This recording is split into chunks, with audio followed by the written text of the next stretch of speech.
বাড়িতে আমাদের পাড়াতে বাড়ি করছে। এইগুলো তোমার কাকা হয়? হ্যাঁ, শুন, এটা আমার কাকা।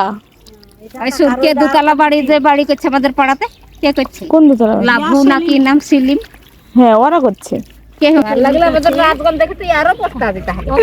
কেউ নিচ্ছে না ওখানকার টাকা। আমার যদি চাইলে পেটের ভাতের অভাব, ওখানে এক মিলিয়ে ওরা পরিকল্পনা করছে। হ্যাঁ, এটাই ভালো ওরাই করেছে। আসছে আমাদের কাছে। হ্যাঁ, সব মানে আপনারা লাভবান হচ্ছেন, ওরাও লাভবান হচ্ছে, দুজনেই।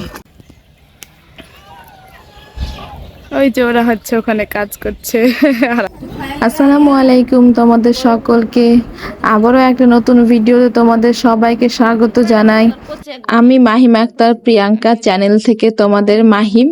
তো আজকে আবারও নতুন ব্লগ নিয়ে আসলাম, সেটা তো তোমাদেরকে আগেই বললাম। তো আজকে হচ্ছে সকালবেলায় খাওয়া দাওয়া করেছিলাম হচ্ছে খিচুড়ি, আর কালকের বেঁচে যাওয়া মাংস ছিল সেই মাংসটা। আর সকালবেলা খিচুড়ির সঙ্গে মাংস খেতে অনেকটা ভালো লাগে। তো সকাল সকাল খাওয়া দাওয়া করার পরে হচ্ছে দুপুরে রান্না বান্নার প্রিপারেশন নিচ্ছিল মা, সেই জন্য মাকে আমি একটু হেল্প করছিলাম, এই আর কি। তো দুপুরে হচ্ছে আজকে রান্না হবে হচ্ছে ডাল আর এই তো কুমড়ো ভাজি। সেই জন্য আমি গাছ থেকে একদম টাটকা টাটকা একটা চাল কুমড়ো পেড়ে নিয়ে এসেছি। নিয়ে আসার পর এটা সুন্দর মতো কেটে ভাজি করতে বসে পড়েছি। আর আমার জানো তো গাছে টাটকা টাটকা সবজি বা ফলমূল এগুলো কাটতে খুবই ভালো লাগে। সেই জন্য আমি হচ্ছে গাছ থেকে কুমড়োটা পেড়ে আমি হচ্ছে কাটার জন্য প্রস্তুতি নিচ্ছিলাম। আর আমার হচ্ছে বললামই তো টাটকা জিনিস কাটতে খুবই ভালো লাগে।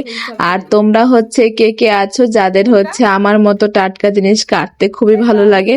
আর এখানে হচ্ছে আমি সুন্দর মতো ভাজিগুলো চিকন চিকন করে কাটছিলাম।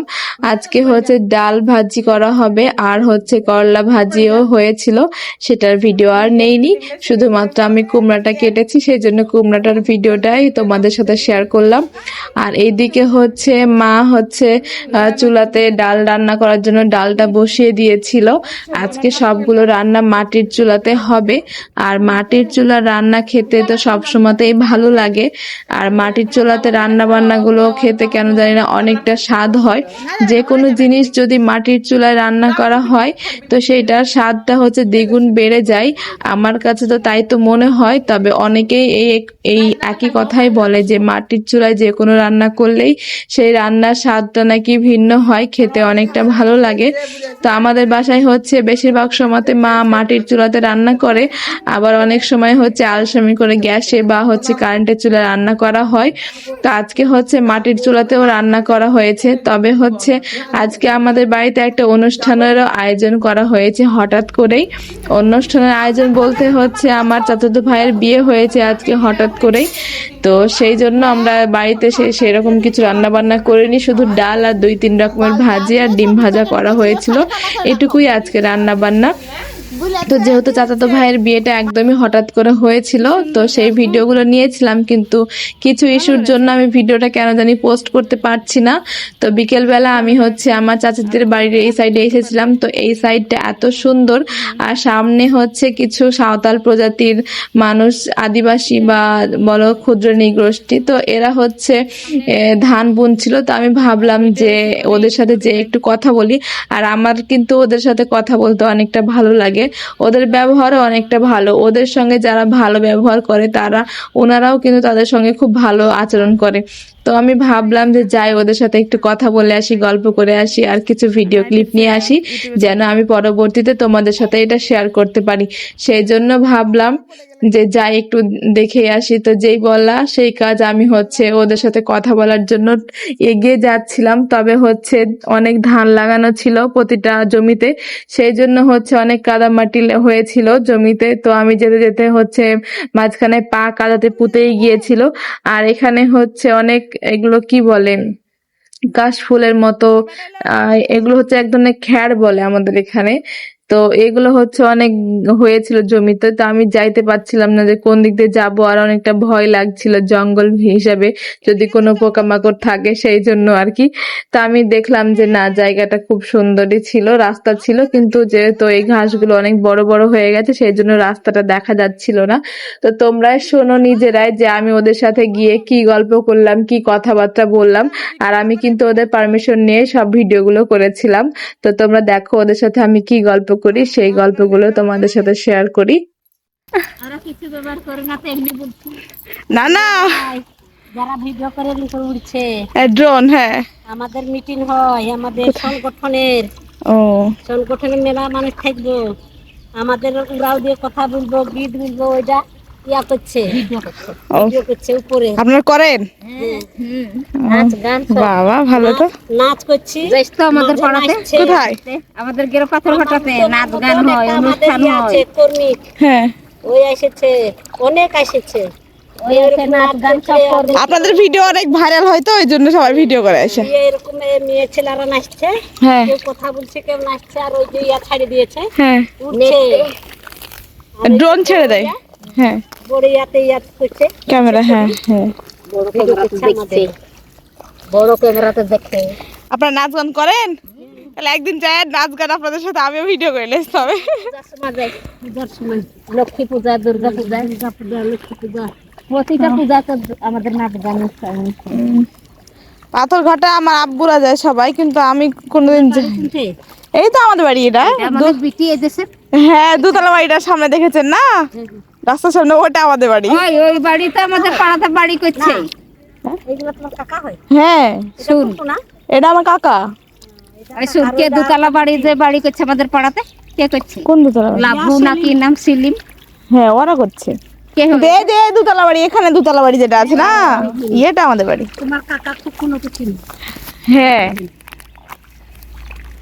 আমার খুব ভালো লাগে আপনাদের ওখানে গেলে। ভালো লাগলে আমাদের নাচ গান দেখে তুই আরো প্রস্তাবি তাহলে। যাইস আমাদের কর্মী করে, ওরা খালি এরকম ভিডিও করে। অনুষ্ঠানের নাচ গান ওরা কি ওরা খবর পাই?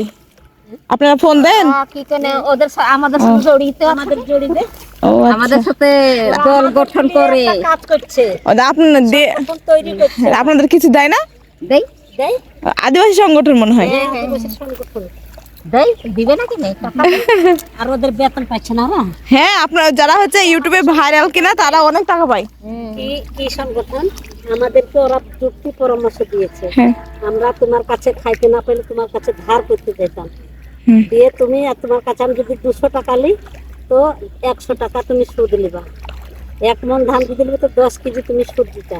সেটা ওরা আমাদেরকে যুক্তি পরামর্শ দিয়েছে, যে সপ্তাহে মানুষের কাছে আমরা যাইতাম, দেনা করতে আমরা খাইতাম আগে। হ্যাঁ হ্যাঁ, দিয়ে ওরা কি করেছে, আমাদের যুক্তি পরামর্শ দিয়ে ওরা বললো কি, একটা বুদ্ধি দিল, তাহলে সপ্তাহে তোমরা 1 মুঠ করে চাল রাখবেন, হ্যাঁ চাল রাখে ওইটা সপ্তাহে রবিবার, 7 দিন পরে 1 সপ্তাহ, হ্যাঁ হ্যাঁ, রবিবারে 1 কেজি চাল হলো, ওই 1 কেজি আমাদের ওখানে জমা থাকলো। ওখানে জমা থাকে আমাদের, ওখান থেকে অনেক টাকা, লক্ষ লক্ষ টাকা হয়ে গেল, ওরাই যুক্তি বুদ্ধি সব দিল। ওই টাকা আসলো, ওরা আমাদের টাকা আমাদের নামে ব্যাংকে একটা অ্যাকাউন্ট খুলেছে।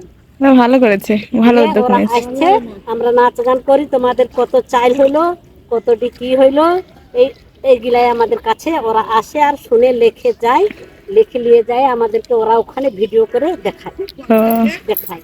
আর আমাদের কত টাকা হইলো সেগুলাই দেখায়, কথা শুনলো আমাদের মুখে ওইগুলা, তারপর চাল কতটি হইলো এইগুলাও, এগুলা সব কিছু ওরাই পড়বে। তো অত দূর ওদের যুক্তি পরামর্শ নিয়ে আমরা মেলা এগিয়ে গেছি, আরো এগিয়ে যাবেন, কারণ আদিবাসীদের জন্য এখন সরকারও কাজ করছে ভালো। এখন কিস্তি কেউ নিচ্ছে না, ওখানকার টাকা আমার যদি চাইলে পেটের ভাতের অভাব, ওখানে 1 মণ নিলাম চাল, 1 মণ নিয়ে যে ধান করেছে, আবার ওই ধান তুলে সিদ্ধ শুকনা করে ওখানে আমরা 1 মণ দিয়ে দিলাম, আর ঢলন 4 কেজি দিয়ে দিলাম, ঢলন 4 কেজি ঢলন দিয়ে 20,000 টাকা নিলাম, 500 টাকা ঢলন দিয়ে দিলাম।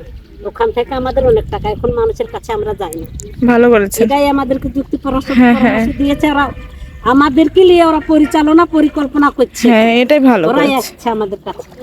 হ্যাঁ, সব মানে আপনারা লাভবান হচ্ছেন, ওরাও লাভবান হচ্ছে, দুজনেই। এই ধানগুলো আপনারা লাগিয়েছেন? আমি কথা বললাম, দিদি ভিডিও করে ওই বুদ্ধি করে আর এক জায়গায় আমি একটা তোমাদের কোনো জায়গায় যদি বিয়ে হয় কি হ্যাঁ, তা আমি একটা তোমাদেরকে বুদ্ধি দিলাম, পরামর্শ দিলাম, আমার কাজে তোমরা আইসো। আমরা ভয় করতো, হ্যাঁ। আগের মানুষকে কিস্তি দিয়েছি টাকা, এখন এই এতগুলি টাকা জমা দেবে, তোমরা এতগুলি টাকা পাবা, দিয়ে মানুষকে দিয়েছে, কেউ মাইরে খাই নিয়েছে। হ্যাঁ, আমরা আর এই না এই বুদ্ধি আমরা করবো না, না তোমাদের তোরাই রাখবা, তোরাই জমা করো, তোমাদেরই নামে ব্যাংক হবে, আমরা নিয়ে যাবো না তোমাদের, খালি একটা বুদ্ধি দিব। এই ধানগুলো কি আপনাদের নিজস্ব? হ্যাঁ, এই ধান ও ওটা তো বলছি। আমরা কাজে এসেছি। হ্যাঁ হ্যাঁ বুঝতে পেরেছি। না, সত্যি ভালো লাগলো আমার খুবই। থাকেন তাহলে, ভালো থাকেন, গেলাম। আচ্ছা, কথা বলতে ভালো লাগলো। আমারও খুবই ভালো লাগলো আপনার সাথে কথা বলে। কি আর ঘৃণা করে? না, কোনো জাত বলে ঘৃণা করা যাবে না, তো সবাই তো মানুষ, তাই না? এখানে পরিবেশ হবে খেয়ে গেল। হ্যাঁ দিদিমণিরাও বলে মুসলমান ওদের লাগে ওরা যদি আসবে 10টা লোক, হ্যাঁ হ্যাঁ 10টা লোক খানা পিনা ওদের খাওয়া, আমাদের রান্না খাই, আমাদের রান্না খাই। আমরা তো সবাই মানুষ, তাই না? মানুষ বলে মানুষকে ঘৃণা করা যাবে না। যে সব ধর্মেই আছে যে মানুষকে ঘৃণা করা যাবে না। থাকবে ওরা আসবে গাড়ি নিয়ে, ওদেরকে বরণ করবে ফুলের মালা দিয়ে। আচ্ছা, আমি একদিন যাব আপনাদের পাথরঘাটায়। আমাদের ভিডিও হয় ওখানে একটা, এই যে এখানে আমাদের তোমাদের মুসলমান আমাদের সংগঠন করে মুরালিপুরে। হ্যাঁ, সুজন বলে শুনো। না চিনি না আমি। না না, আচ্ছা থাকেন। নীরব চিনো, আর বোন আছে এখানে বিয়া দেওয়া, ও, চিনি না। বোন আছে, আর ভাই আমাদের সংগঠন করে। একদিন সময় হলে আপনাদের পাথরঘাটাতে ঘুরতে যাব।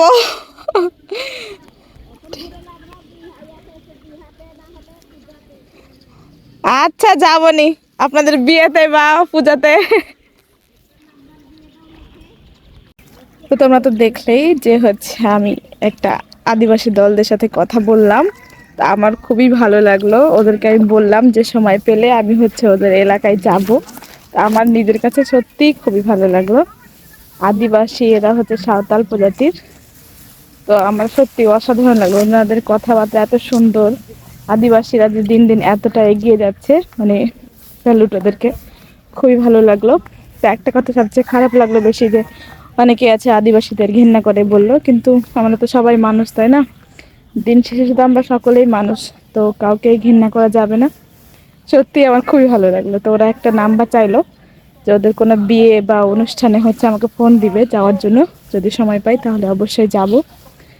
তো চলো ওদেরকে নাম্বারটা দিব। সত্যি খুব ভালো লাগলো। ওই যে ওরা হচ্ছে ওখানে কাজ করছে, আর আমি এখানে ভিডিও নিলাম। আমি গিয়ে ভিডিওটা নিয়েছিলাম, তো ওখানে তখন ভুলে গিয়েছিলাম যে ওদের সাথে একটা ভিডিও নিই আমি। আর এরপরে হচ্ছে বিকেলবেলা আর কোনো ভিডিও নেইনি, একদম বাড়িতে চলে এসেছিলাম। আসার পরে হচ্ছে ঘুমিয়ে পড়েছিলাম।